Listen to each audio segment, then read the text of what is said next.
O que a gente não faz por amor?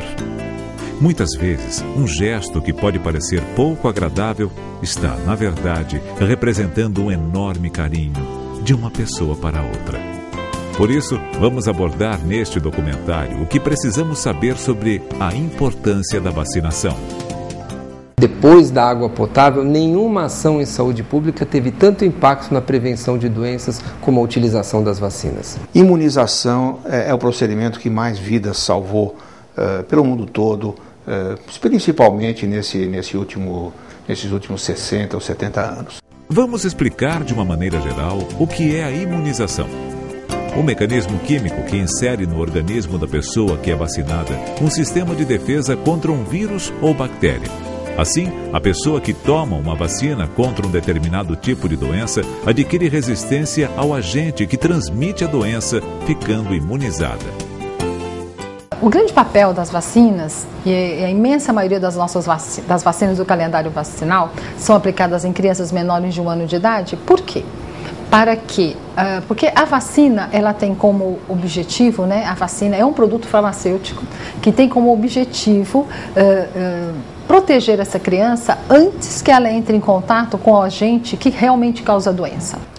A resposta que nós desenvolvemos frente à administração de uma vacina, ou seja, a imunidade desenvolvida pelas vacinas, para algumas doenças ela é duradoura. Recebemos vacinas na infância que muitas vezes nos protegem para o resto da vida. E graças a um programa nacional que completa 40 anos em 2013, a população tem cada vez menos riscos de enfrentar doenças que antes eram comuns no país.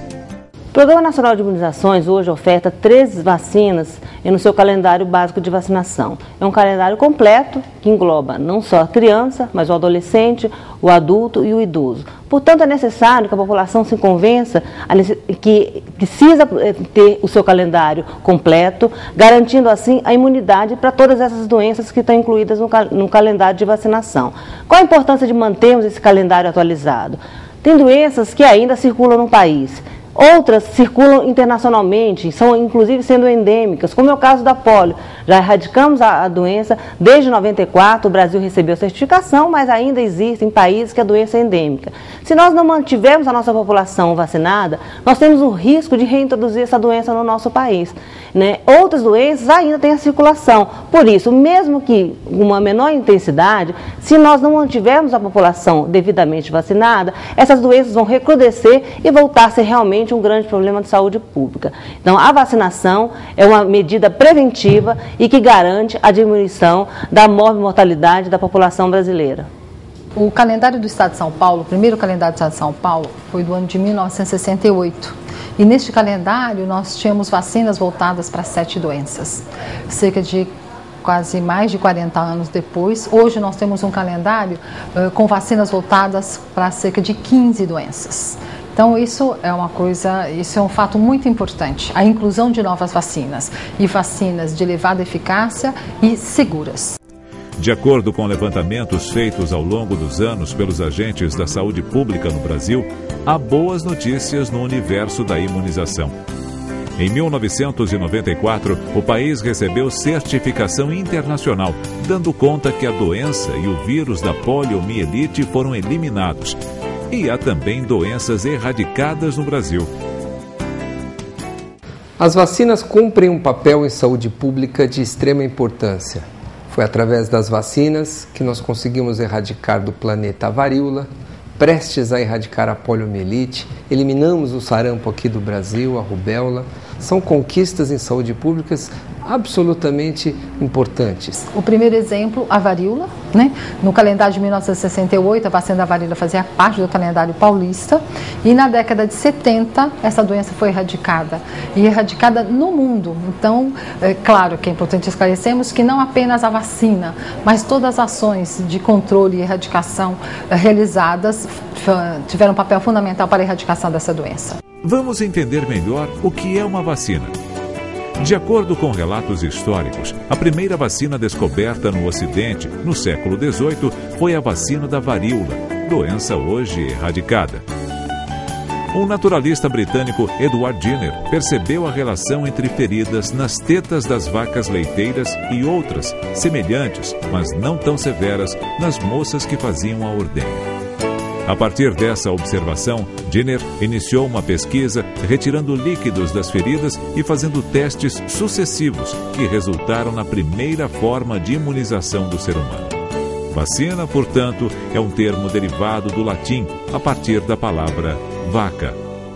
As primeiras vacinas desenvolvidas foram para doenças infantis, importantes para a redução das taxas de mortalidade tão elevadas em todo o mundo. Hoje, as oportunidades de vacinação deixam de ser só da criança e hoje pensamos muito em vacinar os adolescentes, os adultos, os idosos, as gestantes, os viajantes. Então, vacina não é só para criança. Precisamos não só aumentar nossas coberturas vacinais para as crianças, mas também para outras populações. A importância da vacinação é absolutamente inquestionável. É cada vez maior o número de pessoas beneficiadas pelos efeitos diretos e também indiretos das campanhas nacionais. Sim, porque o ambiente em que vive uma pessoa vacinada possui chances menores de contaminação. Se você pega isso na população, isso é o que se chama de imunidade coletiva e é um dos fenômenos mais notáveis e, no meu modo de ver, pelo menos mais entusiasmantes que a gente tem nesse campo fascinante das imunizações. É um efeito também chamado imunização de rebanho.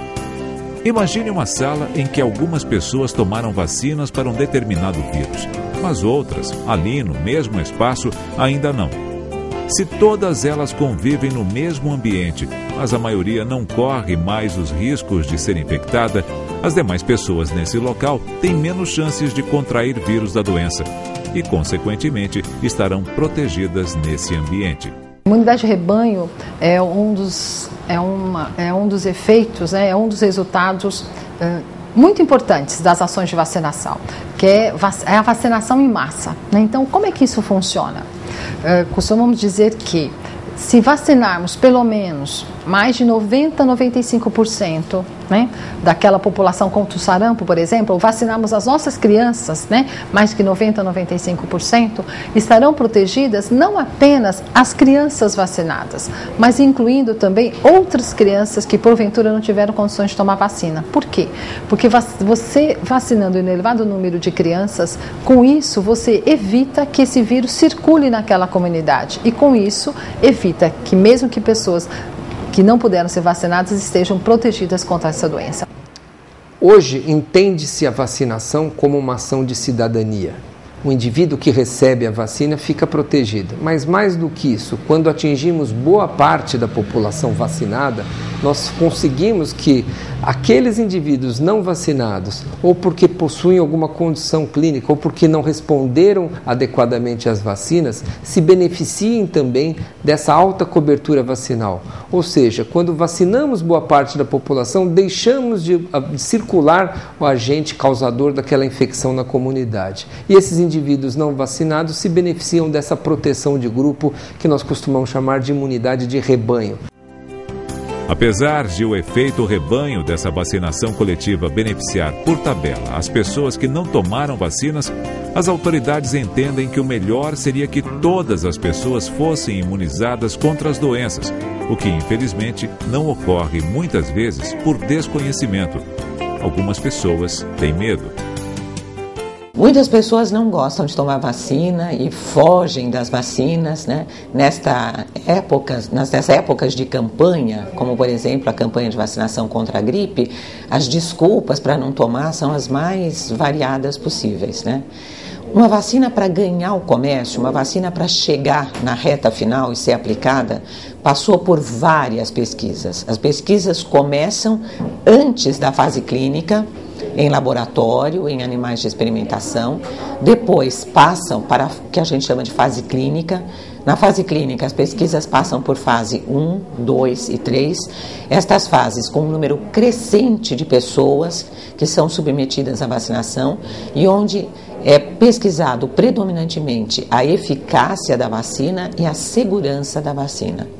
Mesmo depois que a vacina ganha o comércio, que ela já pode ser comercializada, continua a vigilância sobre as vacinas, é o que a gente chama de vigilância pós-marketing. Então, as atenções em cima de uma vacina são extraordinariamente grandes. E uma vacina, para chegar na ponta e ser distribuída, é porque ela provou ser uma vacina eficaz e segura. No calendário básico, no estado e no país, nós vacinamos cerca de 90% a 95% das nossas crianças com as vacinas que fazem parte do calendário vacinal. No entanto, algumas vacinas, nós temos ainda alguns mitos, como a vacina da gripe, né? Apesar de estarmos realizando já há cerca de 15 anos campanhas nacionais de vacinação contra a gripe, ainda temos pessoas que deixam de vacinar por medo da reação e que deixam de tomar vacina achando que a própria vacina possa desencadear doença.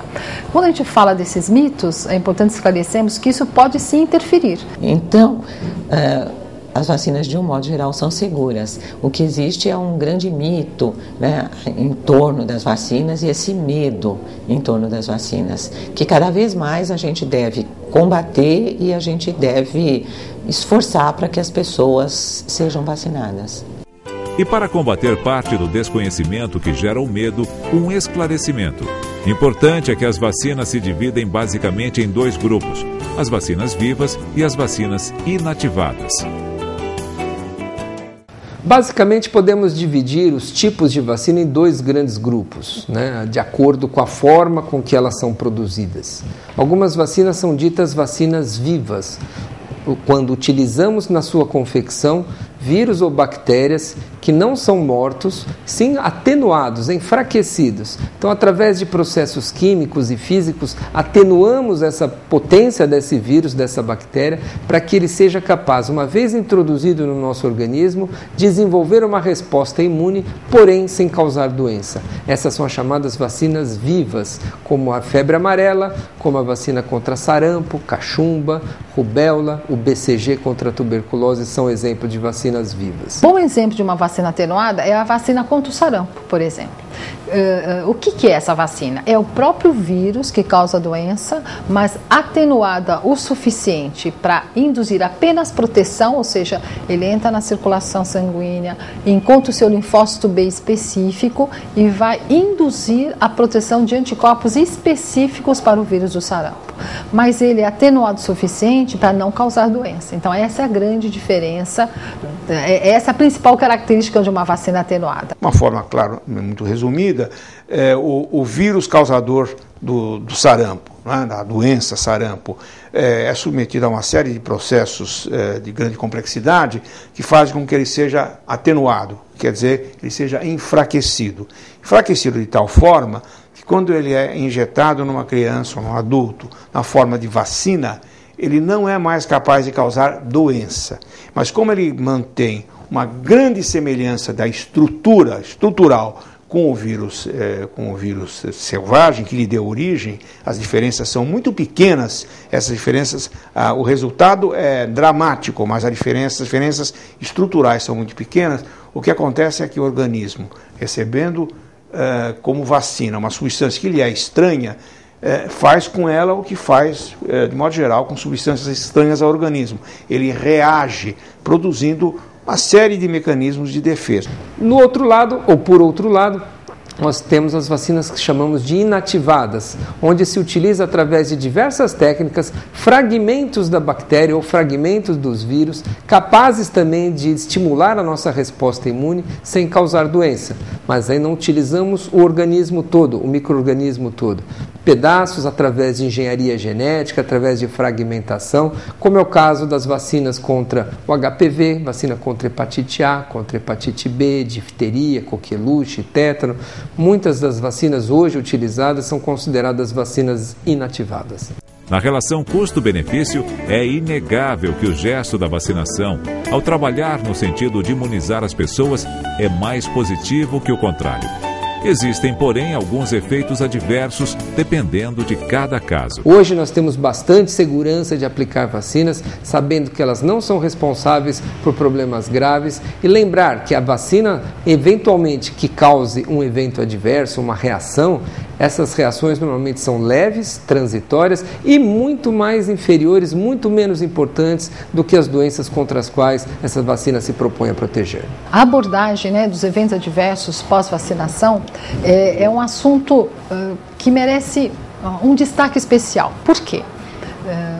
Hoje o Programa Nacional de Imunizações, só para a gente ter uma ideia, a cada campanha nacional de vacinação contra a gripe, por exemplo, né, ela vacina em todo o país cerca de mais de 30 milhões de pessoas. Né?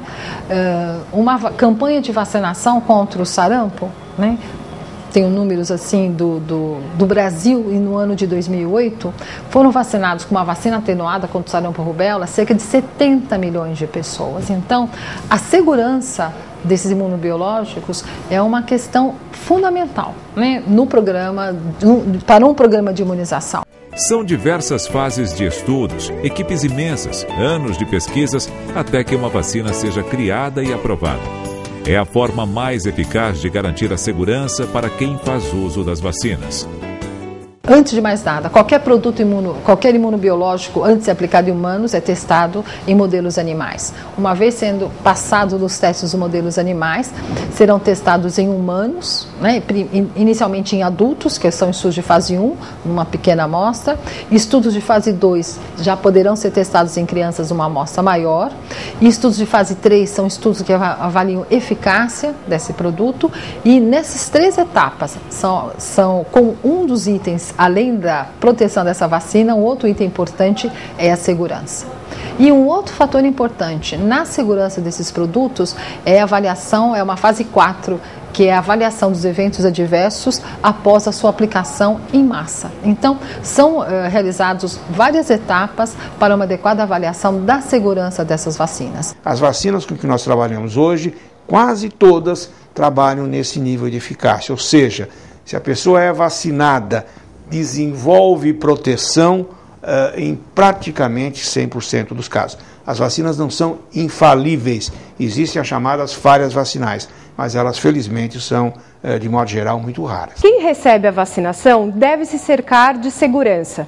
E uma das coisas que é muito importante que seja verificado é se o serviço que realiza a vacinação ele tem o devido cadastro na vigilância sanitária do município. O ato da vacinação é simples, mas sua abrangência é complexa. Em alguns casos, participar de uma campanha de vacinação não elimina para sempre o risco de contrair determinada doença, apesar de cada passo ter sua importância definida em cada momento da vida de uma pessoa. Algumas vacinas precisamos de doses de reforço subsequentes. Vacina contra difteria, contra tétano, contra coqueluche, febre amarela, vacina contra a gripe. São vacinas que precisam ser repetidas periodicamente para que nosso organismo se lembre, recorde da sua memória imunológica e continue protegido constantemente. E para que cada vez mais as pessoas sejam vacinadas, há diversos tipos de campanhas. São calendários que contemplam a imunização de crianças, jovens, adultos, idosos, portadores de necessidades especiais, indígenas, além dos programas específicos de vacinação para quem vai viajar. Não podemos mais dizer que vacina hoje é só para crianças, de jeito nenhum. Aliás, temos campanhas nacionais de vacinação voltadas para o adulto, como ocorreu no ano de 2008, que foi a campanha da rubéola, como acontece com a campanha do idoso e como aconteceu em 2010, que realizamos provavelmente uma das nossas maiores campanhas de vacinação, que foi contra o H1N1, onde num período de 3 meses vacinamos crianças, grávidas, idosos e adultos. Então, hoje, com certeza, o programa de imunização não está voltado mais apenas para crianças, mas para quase toda a população. Outra dúvida: mulheres grávidas devem comparecer aos postos para tomar vacina? A importância da vacinação da gestante ou da mulher grávida é fundamental. Por quê? Costumamos dizer que é uma vacina que vale por 2. Por quê? Protege não apenas a grávida, um excelente exemplo é a vacina da gripe, né? Que faz parte das ações de campanha a vacinação da grávida, porque além de proteger a grávida, porque uma vez ela se infectando pelo vírus influenza, é sabido que elas têm o maior risco de evoluírem com complicações, a indução, né, a formação de anticorpos passará também para o bebê. E pelo menos nos primeiros meses, né, nos primeiros 6 meses, cerca de 60% desses bebês já terão uma proteção antes até dele estar recebendo a vacina como recomendado para as crianças a partir dos 6 meses de vida. Ao que tudo indica, são poucas as futuras mamães que ainda ficam desconfiadas. E certamente esse não é o caso da grande maioria das mulheres grávidas. O êxito alcançado nesses 40 anos do Programa Nacional de Imunizações pode ser considerado muito positivo, mas há ainda alguns desafios. Eu diria que é uma vacina, neste momento, considerando aí a situação epidemiológica das doenças, é a vacina da dengue, né? Estávamos aí esperançosos, né, que uma vacina, uma forte candidata de uma vacina contra a dengue poderia ser utilizada em larga escala. Infelizmente, não trouxe, os resultados não foram o que se esperava. Além da descoberta de novas vacinas para tantas doenças que causam problemas no Brasil e em outras partes do mundo, outro desafio é estender os benefícios de vacinas que já existem para mais pessoas. É o caso, por exemplo, da meningite, doença endêmica com ocorrência de surtos e epidemias ocasionais que podem acontecer durante todo o ano, especialmente no inverno. A maior parte dos casos de meningites graves bacterianas que ocorrem no nosso país, são causadas por uma bactéria chamada meningococo. O meningococo é extremamente frequente e, felizmente, hoje nós dispomos de uma vacina no Programa Nacional de Imunização para ou contra o meningococo do tipo C, que é o mais frequente e, felizmente, hoje as crianças podem se beneficiar dessa prevenção. No Programa Nacional de Imunizações, a vacina contra o meningococo C está disponível apenas para crianças até 2 anos de idade. Mas não devemos deixar de lembrar que crianças mais velhas e adolescentes precisam também ser protegidas. E hoje dispomos de vacina não só contra o meningococo C, mas que ampliam ainda mais a cobertura vacinal para outros tipos do meningococo A, W, Y, por aí vem uma nova vacina, inclusive contra o meningococo do tipo B. Na rede privada temos à disposição da vacina quadrivalente, né? Então, voltada contra o sorogrupo A, C, Y e o W135. Na rede pública, nós não temos a disponibilidade dessas vacinas voltadas para o sorogrupo Y e o W135. Por quê? Costumamos dizer que quem dá a partitura, né, para a elaboração do calendário vacinal é a situação epidemiológica das doenças, ou seja, a depender da prevalência, né, e da letalidade das principais doenças, né, infecto-contagiosas no nosso meio, e desde que hajam vacinas disponíveis e seguras, esses são os principais critérios que são levados em conta pelo Programa Nacional de Imunizações para a inclusão de novas vacinas. A vacina contra o meningococo C foi introduzida no Programa Público de Vacinação no segundo semestre de 2010, de modo que ainda é uma aquisição relativamente recente, mas os dados disponíveis hoje, tanto aqui no estado de São Paulo como em todo o Brasil, já mostram uma nítida queda dos casos de doença meningocócica na idade em que a vacina foi feita. A vacina, por enquanto, está sendo dada nos primeiros 2 anos de vida. Então, nesses primeiros 2 anos de vida, e já nas populações que estão agora com 3, chegando a 4 anos, se compara a incidência disso com o que era antes de 2010, já se tem quedas muito substanciais no número de casos de doença meningocócica, que é um fato esperado, porque se conhece os resultados que são realmente espetaculares com essa vacina em outros países do mundo, na Europa, especialmente em países da Europa. Os pais devem guardar as cadernetas em que são anotadas as vacinas que os filhos tomam ao longo da infância, porque este é um documento muito importante. Em caso de perda, converse com seu médico e, se possível, volte ao mesmo posto onde as crianças receberam as doses. Geralmente, os postos mantêm arquivos com o histórico das pessoas que foram ali vacinadas. Então, é importante que, por mecanismos diversos que se tenha, que os pais, né, especialmente estamos falando de criança, que os pais estejam atentos à caderneta de vacinação, onde sempre, de uma forma ou de outra, ou a lápis, ou com um sticker, ou enfim, com outro tipo de aviso qualquer, existe sempre uma tentativa de lembrar o pai ou a mãe da próxima vacina que a criança deve receber. Então, ter a vacina em dia para saber exatamente o que foi feito e também para estar atento à próxima vacina faz parte, creio, das boas formas de você dar atenção a seu filho. Vale lembrar também que o Programa Nacional de Vacinação, o PNI, coloca à disposição dos brasileiros vacinas para 13 patologias: difteria, tétano, coqueluche, sarampo, rubéola, cachumba, poliomielite, febre amarela, infecções por rotavírus, meningococo C, BCG, hepatite B e hemofilias B. A introdução de vacinas nos programas nacionais de imunização foram responsáveis por um sem número de mortes evitadas, uma enorme quantidade de vidas salvas e de sequelas secundárias a essas doenças prevenidas por vacinação. A ação de se vacinar protege não só o indivíduo que recebe a vacina, mas também a comunidade que o cerca.